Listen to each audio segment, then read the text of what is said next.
Okay, so my team here at Liberty Oaks, third grade, we really focus on the workshop model for reading. Basically, there's 3 steps in the workshop model. There's crafting, composing, and reflection. And in crafting, that is a time where we really bring the kids together and we're really modeling what we want for them to be working on. So that usually lasts anywhere between 15 minutes to 25 minutes, and it could even be shorter than that, depending on what we're wanting them to do that day. Hands and eyes. Hands and eyes. So today, we are going to be learning about a whole new topic or strategy that we're going to use while we are reading, okay? And today it's called point of view. Now before you even read this, before you read the chart, turn to a neighbor and talk about what is point of view. What do you think point of view is?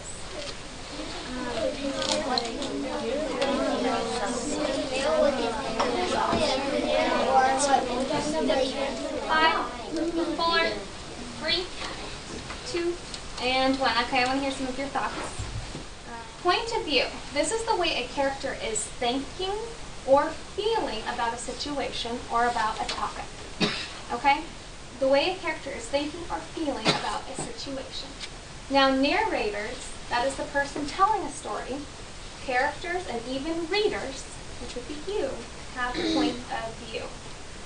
Okay? Okay. What I want you to do right now, we are going to come up with a way to remember point of view. The way a character is thinking or feeling about a situation.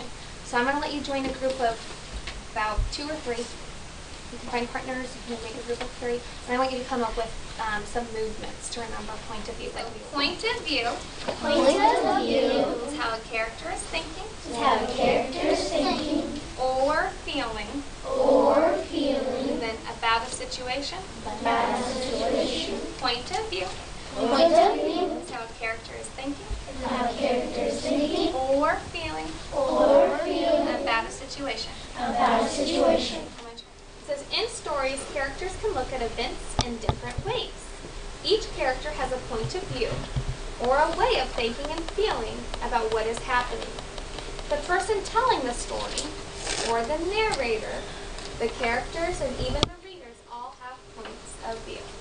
But when we're up here on the carpet beginning, it kind of helps me because it gives me a boost of what we're going to do and what I need to mostly know about that.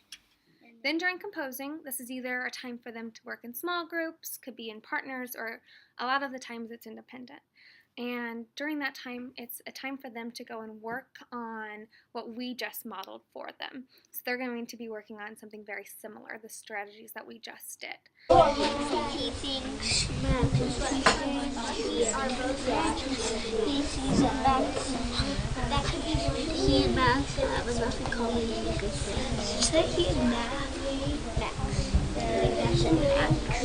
So it's a circle. Underline that sentence is why and then go together. What are kids? Because Alex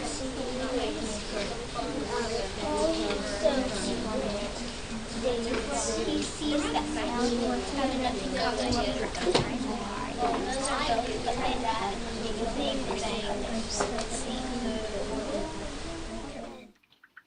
The composing part, where we go off on our own, it gives you the opportunity to work alone or with a partner and help you learn it a little bit more. Reflection time, we usually bring them back together and we can go over what we just talked about and share with the whole class. A lot of times I'll have them, especially if they're working independently, meet with a small group first, and then we bring a whole group back together and discuss what we just talked about. Let you turn and talk to somebody near you and say why you think that. Your point of view of Max.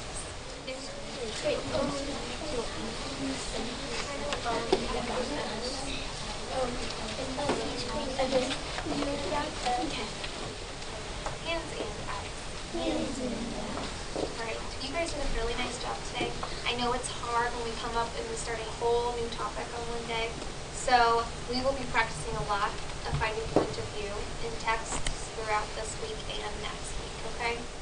And then when we come back and reflect, I think that's helping because you get to see other people's ideas. I learned today how to see a character's point of view of the narrators.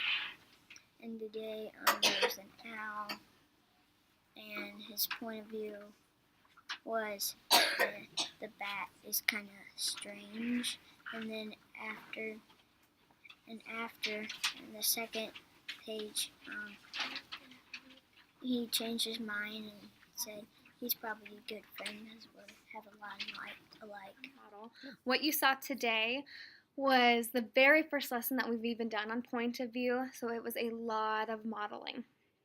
I modeled for a good 25 minutes, maybe even longer than that, and then sent them off with partners. They found point of view in this very small text, and that actually continued on with the story that we had started in crafting time, and then we brought it back together and just discussed that. Since it was our first lesson today, we really focused on what is point of view, who has a point of view in a text, and eventually we're going to move on to where they're doing a lot more work, the gradual release. So tomorrow I will practice modeling and for them a short text, and then I'm going to send them off, and I think I might have several different groups working on a book that we've already read together, Emperor's New Clothes, and then they're going to find the different points of view throughout that. So it really just depends, but when I'm starting off a lesson, I really want to model for them exactly what I'm wanting from them and exactly what it needs to look like. And then once I feel like they know what I'm asking for them to do, that's when we send them off. That's when we have them work in partners, maybe small groups, and then individually. And then that's where we get a lot of our tracking from too. I really like the model because it allows for me to see what kids are noticing or understanding and what they're not. Just the other day we were working on compare and contrast articles, and we read through this article, and I could just tell that my kids were like, oh my goodness, this article is really even too hard for them to comprehend. So just by having them down there with me and modeling it out for them, I was able to see, okay, and assess them very quickly and be like, okay, this is just too hard, and go back into another text that was actually going to really help them and be able to answer those questions and really be able to compare and contrast. So I think the workshop model helps me because I'm able to see what they know and understand in the modeling, crafting portion, and then when they're out composing individually or in small groups, I'm able to go around, meet with a couple of groups here and there, maybe even confer with them about the strategy that we're learning that day. And then reflection allows for me to see what they came up with on their own. So I will definitely be sticking with the workshop model. Thanks.